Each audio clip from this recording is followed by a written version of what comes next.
I need you to understand something right from the start. This isn't a revenge story. This is something far more heartbreaking. A woman standing at the edge of surrender, asking the internet if she should just give up on ever being wanted. If you've ever felt invisible, or wondered if settling was your only option, you need to hear this. If stories like this make you feel something real, hit that subscribe button right now. Like this video if you believe everyone deserves to be desired by their partner, and drop a comment with your honest thoughts. This one's going to cut deep. Let's begin. I'm 26 years old, and I've spent 5 years with a man who can't stand to touch me. When I look in the mirror, I don't see potential. I see a lazy eye that drifts. I see facial hair I constantly battle. I see severe obesity from birth control, antidepressants, and an eating disorder that's turned my body into a war zone. People have made memes of me. Actual memes. I'm not fishing for sympathy when I say I'm ugly. I'm stating what I see as observable fact. I didn't lose my virginity until 21 because literally nobody would look in my direction. Then he came along, my boyfriend, and for a brief moment, I thought maybe I'd been wrong about everything. The first 2 years were different. Not passionate, but there was something. He would initiate. His hands would find me without me having to ask. It wasn't frequent, but it was real proof that maybe someone could want me. But something shifted.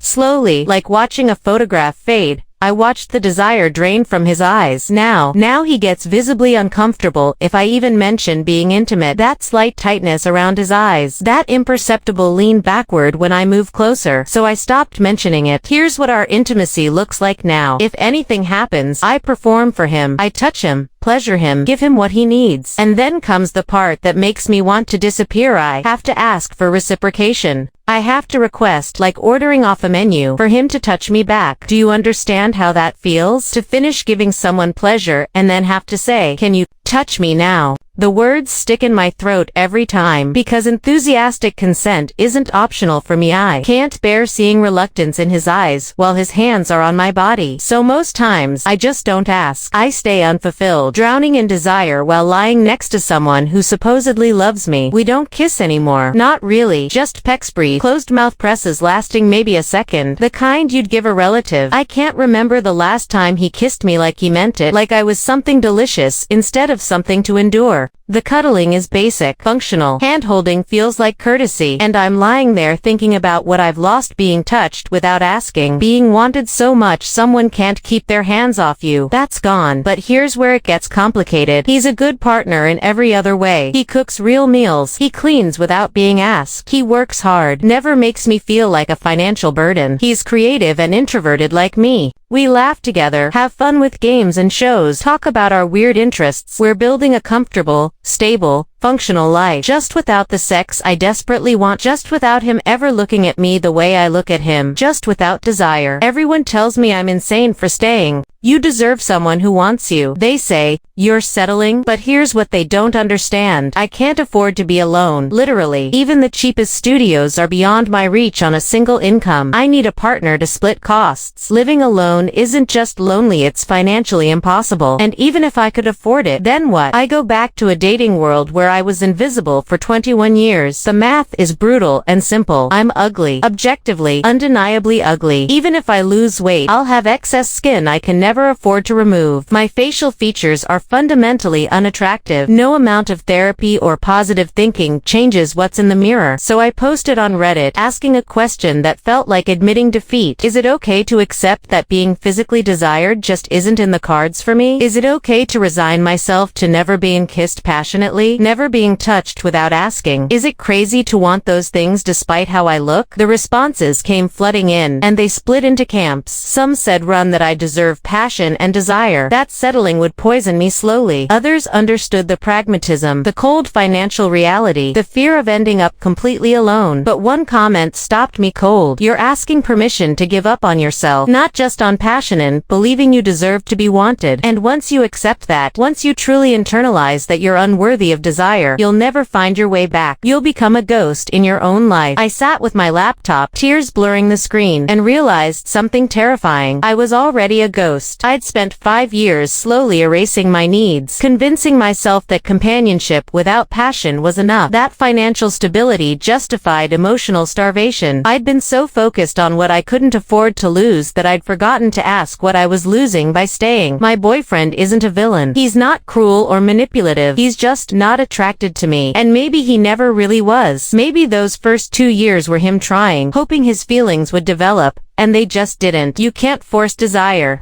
I know that, but I also can't force myself to stop wanting it. The truth I'm facing now, the one that keeps me up at night, is this: there's no good answer here. Leaving means potential poverty and crushing loneliness. Staying means a lifetime of feeling like a burden, of asking for scraps of affection, of watching desire exist in everyone's life but mine. Some people in the comments offered hope stories of transformations, of finding love later, of self-acceptance leading to genuine connection, but they felt like fairy tales told to someone standing in harsh fluorescent lighting, staring at reality's unforgiving reflection. Others were honest in a way that hurt worse. Sometimes life doesn't offer good options, only different kinds of pain. Sometimes you choose between different flavors of suffering and hope you picked the one you can actually survive. I don't have a triumphant ending for you. I'm still in this relationship, still weighing whether security without passion is better than freedom with loneliness, still wondering if I'm being realistic or just giving up, still asking if accepting you'll never be wanted is wisdom or defeat. What I do know is this: asking the question broke something open inside me, admitting I want more, that I'm dying for more, even if I can't have it, that mattered, because staying silent, pretending I'm fine, slowly accepting less and less until I disappear entirely, that's not surviving. That's just a slower way of giving up. So what's the answer? Should I stay or should I go? I honestly don't know, but at least now I'm asking the question out loud. At least now I'm not pretending that comfortable suffering isn't still suffering. And maybe that's where change begins, not with answers, but with finally admitting the question: what would you do in my situation? Drop your honest thoughts in the comments below. If this story made you feel something, hit that like button and subscribe for more real, raw stories. Sometimes the hardest stories are the ones without easy endings. Thanks for listening.